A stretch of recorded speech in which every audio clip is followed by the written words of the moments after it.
Sean Bastow for Eat, Sleep, Boxing, Repeat. I've got Osman Aslam again. You're here again. Social media hound. But I've also got his manager, Asif Vali. Advisor. Yeah, I'm getting trouble. I've seriously got to get it right, yeah. Advisor. Let's get that right, advisor. Yeah. It's great to have you here, Asif, as well, to come and see this live workout with Osman on it today. Talk to us a little bit about, what Kieran's doing here, because it's great for these fighters that are coming up through the ranks, because they don't get picked out of the talent pool like other fighters do. They don't get straight from Team GB into the big time straight away. So things like this give them the exposure, don't they? Yeah, it's very important, Sean, as we know. When you turn over and become professional, it's important that kids get a chance. And the platform these days, there's a lot of TV platforms out there, and the kids that are good enough will automatically get on that TV platform because they've had a good amateur career, they've done well in the Commonwealth, in the Olympics, in the Nationals, and the ABAs, and so on and so forth. But the kids that haven't had that chance to go on platform, people like Kieran do a tremendous job in giving them a platform to go into a small hall arena and fight. And you never know where it leads to. There's some kids out there I've just seen a debutant there out there, fast, quick. Conor Lynch.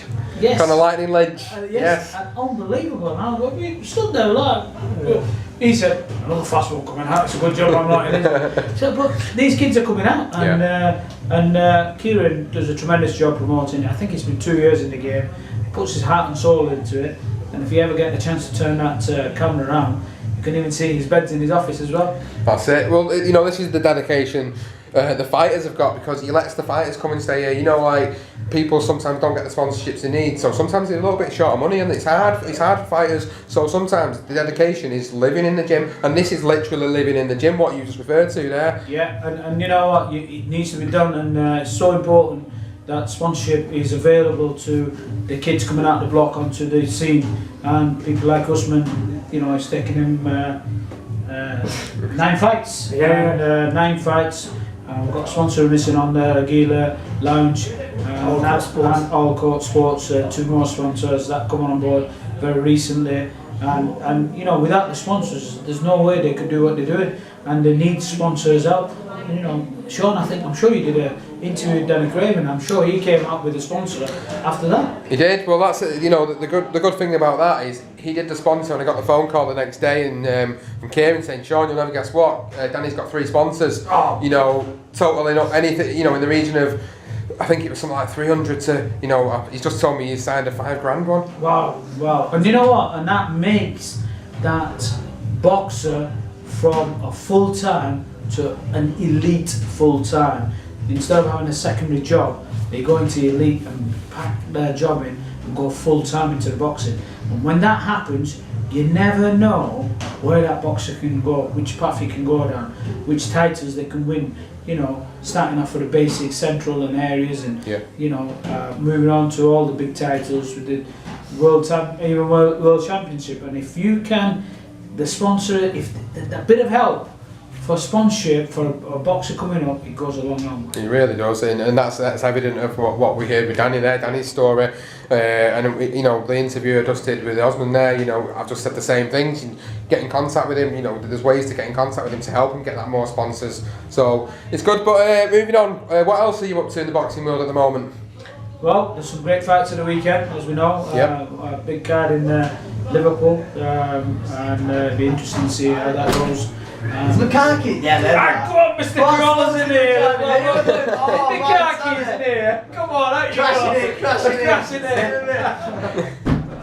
Great card in this weekend, and then we got the American card as well, which is I can't pick who's going to win that, but I think I'm leaning more towards Canelo.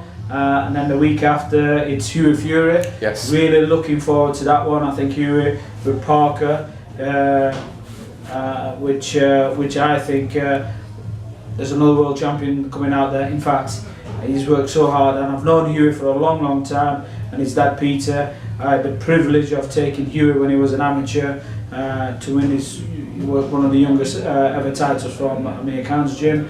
I'm really looking for him to fight with Parker, and then the week after that, my man here on the left's boxing, and with a bit of luck, and he does well in that fight because his opponent is quite a tough one. It's a good step up for him, and if he comes out well, then we have a route that we're looking at. Yeah. And if we go down that route, then I think by the end of the year I could be having him in the belt.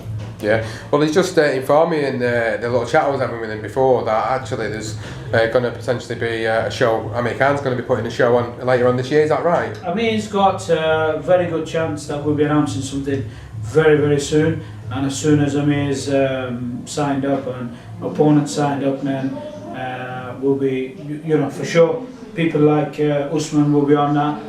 Hopefully, a couple of Kieran's fighters as well that can come across, and we'll pull a card together of local talented boxers, and we'll see what we've got. And I forgot Anthony's fighting as well. He is. He's just done a nice little interview photo bomb. Yeah. And now he's got his big fight with Ricky Burns. And that's a great domestic. Great. Whoever wins that, it's back up there again. Yeah. And Anthony's a tremendous boxer, as we know. He was tough with Linares, and now, and same with Ricky. And I like Ricky as well. Two nicest lads going, and they're boxing off, and that's going to be great. And whoever wins that hopefully sets them back up again. It does. Let's just bring Osman into it a little bit here. I know you've had a little interview before, but let's get you back in now. Asif's here. What does Asif do for you? How does he help you get to this next level that you want to be at? Asif, like I said, he's an advisor, and he's like a father figure as well in the boxing world. And I think without Asif, this journey wouldn't be possible. Asif's the one who actually got me a lot of sponsorship, and spoke to the people, and they came there and they watched me box, and they were really impressed, and they said they'd go ahead and sponsor me. And Asif done so much for me. I can't even put in words, to be honest. Yeah. Just a little young boy who seen this dream. I knew him from the amateur games. I had this dream of becoming professional, and then further on hopefully becoming a world champion in the line. If I'm correct, didn't I kick you out of the gym? Did I kick you out of the gym? I think once or twice. Once or twice, because you weren't dedicated to me. Oh wow! Yeah, I did. Were you hearing it here first? Yeah, he was, we had a great gym. I come late 2 minutes. I was 2 minutes late, and Asif went out. I'm a tough one. I'm a tough one. A lot of young boxers, We was at Gloves Gym at AK Academy. Yeah. There was a normal session for normal boxing people, and then there was an elite session. And in that, obviously, you have to be at your elite level. You can't be late. And we were the fighters who would fight in the championships and everything. And I came 2 minutes late, and Asif went, get out. Let me tell you something. They did 14s and 15s like kids do. They have a little smoking. Yeah. And I'm thinking, we're doing all this work, and we're trying to get them to work. And he put a big prank on me.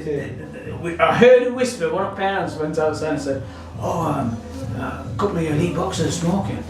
Grabbed them all in. I'm fuming. I said, right lads, I'm telling you now, if you smoking, you will never come in here again. And they all stood there like that in the ring. I said, right, I'm going to do a smoke test, drug test. I went upstairs and got a sticky plaster. Stuck this fake I can see where this is going. Stuck it all up, and every single one I put the name on. I said, this is going for drug testing. And if there's smoke on there, you've had it. And I tell you, for a week, they were crapping themselves. And it was only sticky plaster. And then they came, I said, if you're honest with me, I'll let you off. But if you lie to me, I'm telling you, I'm going to go to your parents. And he come back, and two of them were doing smoking. I forgive him, and it was just a sticky plaster. Do you remember that? It was so funny, that was.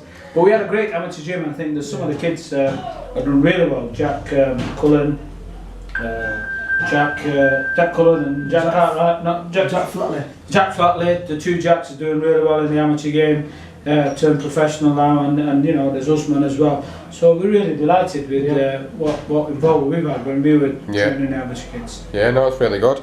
I know you want to go home, so I'm going to let you go. Any last words for Osman and for yourself at all? Well, we've got a busy year for Osman to finish off the season, and as long as he keeps his head above water, trains hard, I think we can end the year in a bang. And once we end the year in a bang, we're hoping for him to have a decent, and I'm saying a decent title, And as long as that is the career and the path that we're going to take him down, then next year I think it's time for him to challenge for bigger belts. Brilliant. Right, guys, it's been an absolute pleasure to speak to the pair of you again. Thank you very much. Thanks, Sean. Thank you.